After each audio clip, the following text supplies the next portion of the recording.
when sharing with an atheist about Christ, should you start off with talking about creation or sharing the gospel and what Christ has done? Both are important. In your opinion, where should Christians start? Thank you both for both of you. You have helped me defend my faith to my family, who are all scientists who don't believe the gospel. Well, I will tell you that most people who are evangelizing take what I'll call the easy way out. They'll go to John, and they'll go to John 3:16, and they'll preach the gospel.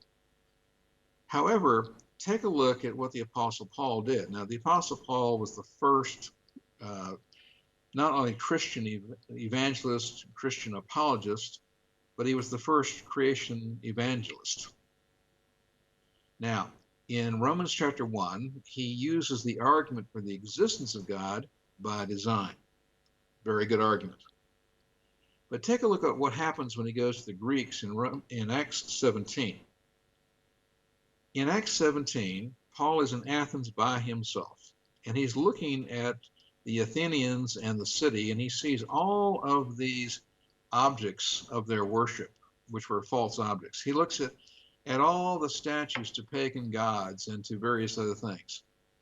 And he is preaching the gospel in the marketplace, but there are Greek philosophers, Stoics, and many, many others, but also the Epicureans, who go to him and say, "What is this strange doctrine that you're preaching?" Because he was preaching Christ and the resurrection.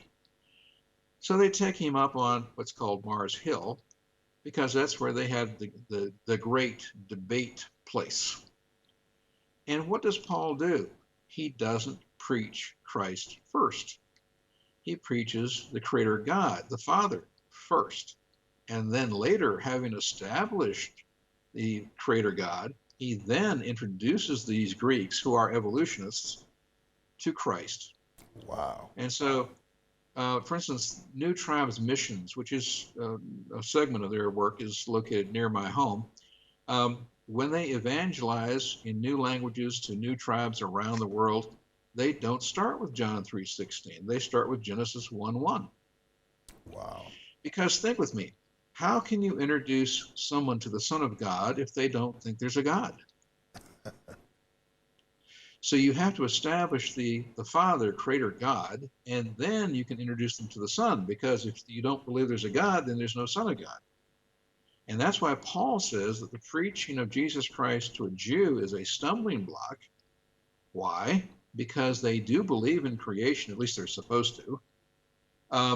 And therefore, preaching Christ is a stumbling block, only trying to get them to accept Jesus as the promised Messiah. But to a Greek who is an evolutionist, the preaching of Christ is foolishness, because they don't even believe there's a creator. Wonderful.